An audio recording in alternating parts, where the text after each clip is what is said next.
Halo, apakah Anda merasa bahwa karir Anda kurang lancar atau mengalami masalah dalam berinteraksi dengan seseorang di masyarakat?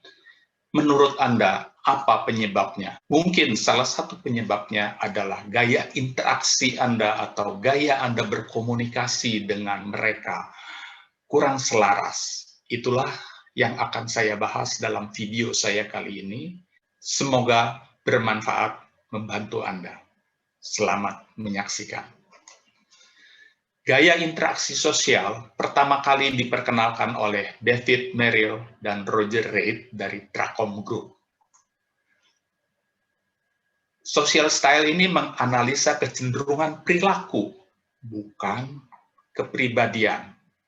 Gaya interaksi sosial ini menganalisa kecenderungan perilaku, bukan kepribadian. Analisa ini dibuat berdasarkan ketegasan atau assertiveness dan tanggapan atau responsiveness. Ketegasan dipetakan dalam sumbu horizontal, semakin ke kanan semakin asertif.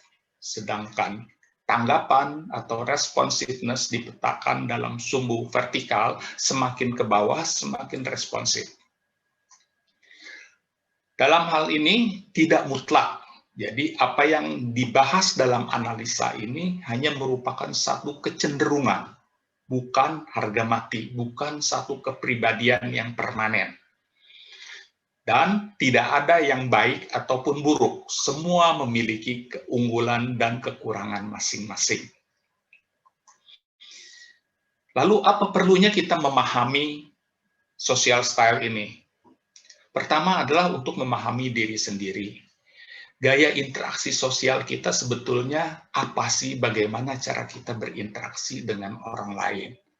Dan juga kalau kita sudah menguasai social style ini, kita juga dapat menganalisa gaya orang lain berinteraksi dengan lingkungannya, termasuk dengan kita. Dengan demikian kita dapat beradaptasi sehingga akan terjalin hubungan komunikasi atau interaksi yang lebih selaras. Selain itu, kita juga dapat mengenali kekuatan dan kelemahan diri kita. Dan komunikasi dan interaksi kita akan menjadi lebih efektif dan lebih produktif. Nah, dalam hal ini, kita lihat di sini, di sumbu horizontal dipetakan adalah assertiveness, semakin ke kanan semakin asertif, sedangkan di sumbu vertikal ini adalah sumbu responsiveness, semakin ke bawah semakin responsif. Kita bahas dulu di kotak pertama ini. Ini yang disebut analytical. Dia kurang responsif dan kurang asertif. Kecenderungannya, dia pendiam, logis, dan jaga jarak. Kurang gaul, bicara hanya seperlunya. Dia cenderung hati-hati, sangat teliti, selalu bicara berdasarkan fakta dan data. Jadi jangan coba-coba Anda bicara yang tanpa didukung fakta. Disiplinnya terhadap waktu sangat kuat, kebutuhan dia adalah sesuatu yang benar. Saran perbaikan untuk orang dari kecenderungan social style ini adalah cobalah lebih menyatakan pendapat, jangan terlalu diam. Kotak yang kedua yang disebut driver. Driver ini ciri-ciri kecenderungannya adalah dia aktif berinteraksi dengan masyarakat, teguh tapi tetap jaga jarak. Dia suka bicara sesuatu langsung, to the point, tidak bertele-tele. Fokusnya pada tujuan dan sasaran. Dia terkesan dingin, dan disiplin waktunya juga sangat kuat. Kebutuhan dia adalah hasil, dia ingin memutuskan. Saran perbaikan untuk kelompok ini adalah cobalah untuk lebih banyak mendengar. Kotak yang ketiga, ekspresif. Ciri-ciri orang yang berkecenderungan ekspresif adalah dia spontan, ramah, dan impulsif.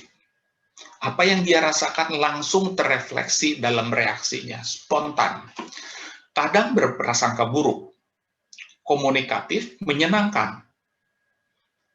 Dia suka pendekatan yang cenderung sederhana, bahkan punya kecenderungan terlalu menyederhanakan semua masalah. Kebutuhan dia adalah pengakuan pribadi. Saran untuk orang dari kelompok ini adalah cobalah cek dulu sebelum bereaksi atau sebelum memberikan tanggapan. Jangan terlalu spontan. Kelompok keempat atau kelompok yang disebut amiable punya ciri-ciri dia peduli, ramah, sangat welcome terhadap semua orang. Dia sangat menjaga hubungan. Bagi dia hubungan sangat penting.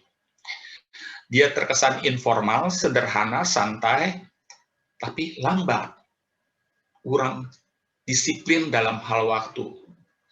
Berinteraksi dengan orang dari kelompok ini perlu basa-basi, perlu sosialisasi, hai apa kabar, dan lain-lain. Kebutuhannya adalah keamanan pribadi. Saran untuk orang dari kelompok ini, cobalah mengambil inisiatif. Potensi konflik. Coba Anda bayangkan apa yang terjadi kalau Anda punya atasan analytical, sedangkan Anda bergaya ekspresif. Mungkin atasan Anda akan memandang Anda sebagai orang yang kurang teliti, kurang disiplin, cenderung anggap enteng, sering bertindak serampangan, hanya berdasarkan asumsi dan pendapat orang lain, tanpa didukung fakta yang dapat dipertanggungjawabkan. Sedangkan Anda memandang atasan Anda lambat dalam mengambil keputusan, terlalu banyak minta data atau informasi, tapi tidak pernah bertindak, tidak pernah menjawab pertanyaan, malah balik bertanya. Jadi, saran saya ketika Anda menghadapi konflik atau menghadapi situasi yang kurang kondusif, cobalah Anda beradaptasi, karena orang yang beradaptasi itu akan mendapatkan banyak keuntungan.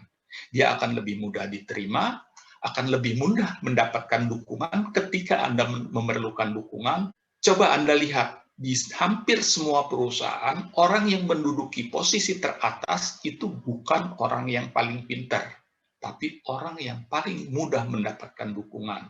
Sehingga kalau Anda pandai beradaptasi, Anda lebih mudah mendapatkan dukungan, maka peluang Anda untuk mencapai sukses akan menjadi lebih besar. Bagaimana cara untuk mengenali atau menganalisa social style dari semua orang yang kita temui atau semua orang yang berinteraksi dengan kita? Pertama, kita lihat orang ini cenderung aktif atau pasif. Ciri-cirinya orang aktif, dia memulai percakapan. Dia lebih aktif dalam berbicara, bersuara keras. Sedangkan orang yang pasif cenderung menunggu orang lain yang bicara. Suaranya relatif kecil, terkendali, takut menarik perhatian orang. Kalau dia termasuk aktif, kemungkinannya dia adalah driver atau ekspresif. Dia ada di kuadran yang sebelah kanan. Kemungkinannya driver atau ekspresif. Sedangkan kalau dia pasif, kecenderungannya adalah analytical atau amiable. Dia ada di kuadran yang sebelah kiri. Jadi kalau dia pasif, kecenderungannya analytical atau amiable. Yang kedua, kita lihat dia orang yang people oriented atau task oriented. Orang yang berorientasi kepada tugas atau orang yang berorientasi kepada manusia. Orang yang people oriented atau orang yang berorientasi pada manusia cenderung ramah. Banyak senyum, bahasa tubuhnya bersahabat. Isi percakapan tidak langsung, banyak basa-basi, banyak ngobrol sana-sini. Sedangkan orang yang cenderung task oriented kurang ramah, bicaranya sangat terbatas dan cenderung to the point, berbicara serius, langsung kepada hasil.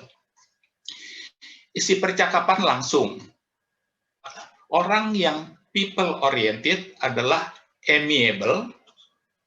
Di sini ya, di bawah. Orang yang people oriented itu amiable atau ekspresif. Dia ada di kuadran yang di bawah. Orang yang people oriented itu berada di kuadran yang di bawah sini. Dia amiable atau ekspresif. Sedangkan orang yang task oriented itu adanya di atas sini. Dia analytical atau driver. Nah, sekarang tinggal kita gabungkan. Kalau orang itu aktif, berarti dia ada di kanan ya. Aktif dan task oriented. Task oriented adanya di atas. Ya, ada di kanan atas, berarti dia driver. Kalau dia aktif ada di kanan, tapi dia people oriented, berarti ada di bawah. Jadi, kanan bawah itu ekspresif. Sedangkan kalau dia pasif, itu ada di kiri. Dia ada di kiri, pasif. Pasif dan task oriented. Task oriented itu ada di atas. Pasif dan task oriented, berarti atas kiri, itu analytical.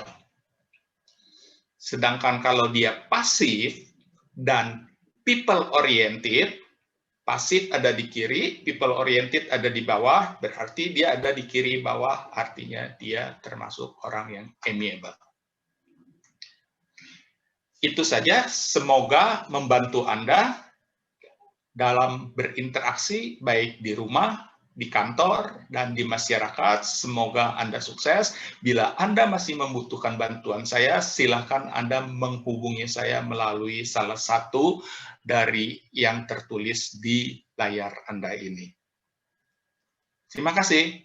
Sampai jumpa di video saya yang berikutnya.